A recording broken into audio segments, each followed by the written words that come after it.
Chapter 5. Mr. Julius P. Hersheimer. Well, said Tuppence, recovering herself, it really seems as though it were meant to be. Carter nodded. I know what you mean. I'm superstitious myself. Luck and all that sort of thing. Fate seems to have chosen you out to be mixed up in this. Tommy indulged in a chuckle. My word, I don't wonder Whittington got the wind up when Tuppence plumped out that name. I should have myself. But look here, sir, we're taking up an awful lot of your time. Have you any tips to give us before we clear out? I think not. My experts, working in stereotyped ways, have failed. You will bring imagination and an open mind to the task. Don't be discouraged if that too does not succeed. For one thing, there is a likelihood of the pace being forced. Tuppence frowned uncomprehendingly. When you had that interview with Whittington, they had time before them. I have information that the big coup was planned for early in the new year. But the government is contemplating legislative action which will deal effectually with the strike menace. They'll get wind of it soon, if they haven't already, and it's possible that that may bring things to a head. I hope it will myself. The less time they have to mature their plans, the better. I'm just warning you that you haven't much time before you, and that you needn't be cast down if you fail. It's not an easy proposition anyway. That's all. Tuppence rose. I think we ought to be businesslike. What exactly can we count upon you for, Mr. Carter? Mr. Carter's lips twitched slightly, but he replied succinctly, funds within reason, detailed information on any point, and no official recognition. I mean that if you get yourselves into trouble with the police, I can't officially help you out of it. You're on your own. Tuppence nodded sagely. I quite understand that. I'll write out a list of the things I want to know when I've had time to think. Now, about money. Yes, Miss Tuppence. Do you want to say how much? Not exactly. We've got plenty to go with for the present, but when we want more, it will be waiting for you. Yes, but I'm sure I don't want to be rude about the government if you've got anything to do with it, but you know one really has the devil of a time getting anything out of it. And if we have to fill up a blue form and send it in, and then after 3 months they send us a green one, and so on, well, that won't be much use, will it? Mr. Carter laughed outright. Don't worry, Miss Tuppence. You will send a personal demand to me here, and the money in notes shall be sent by return of post. As to salary, shall we say at the rate of 300 a year? And an equal sum for Mr. Beresford, of course. Tuppence beamed upon him. How lovely. You are kind. I do love money. I'll keep beautiful accounts of our expenses, all debit and credit, and the balance on the right side, and red line drawn sideways with the totals the same at the bottom. I really know how to do it when I think. I'm sure you do. Well, goodbye, and good luck to you both. He shook hands with them, and in another minute they were descending the steps of 27 Carshalton Terrace with their heads in a whirl. Tommy, tell me at once, who is Mr. Carter? Tommy murmured a name in her ear. Oh, said Tuppence, impressed. And I can tell you, old bean, he's T.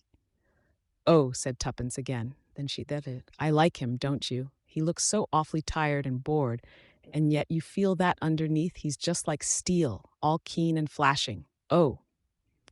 She gave a skip. Tommy, do pinch me. I can't believe it's real. Mr. Beresford obliged. Ow, that's enough. Yes, we're not dreaming. We've got a job. And what a job. The joint venture has really begun. It's more respectable than I thought it would be, said Tuppence thoughtfully.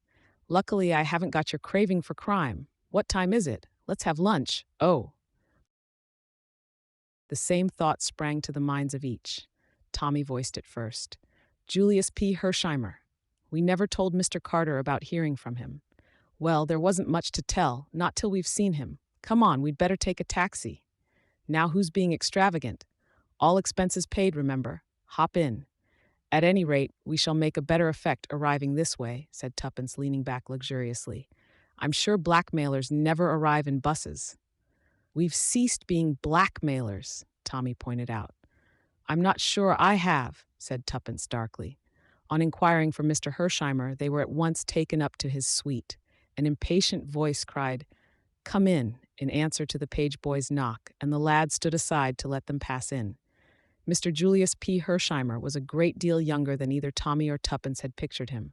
The girl put him down as 35. He was of middle height and squarely built to match his jaw. His face was pugnacious but pleasant. No one could have mistaken him for anything but an American, though he spoke with very little accent. "Get my note? Sit down and tell me right away all you know about my cousin." "Your cousin?" "Sure thing. Jane Finn." "Is she your cousin?"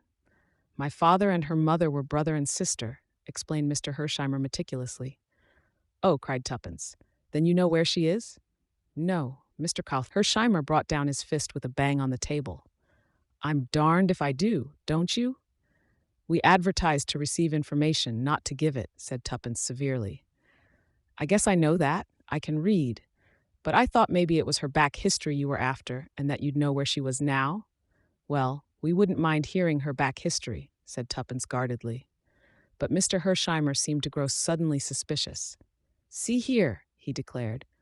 "This isn't Sicily, no demanding ransom or threatening to crop her ears if I refuse. These are the British Isles, so quit the funny business, or I'll just sing out for that beautiful big British policeman I see out there in Piccadilly." Tommy hastened to explain. "We haven't kidnapped your cousin. On the contrary, we're trying to find her. We're employed to do so." Mr. Hersheimer leant back in his chair. "Put me wise," he said succinctly. Tommy fell in with this demand in so far as he gave him a guarded version of the disappearance of Jane Finn, and of the possibility of her having been mixed up unawares in some political show.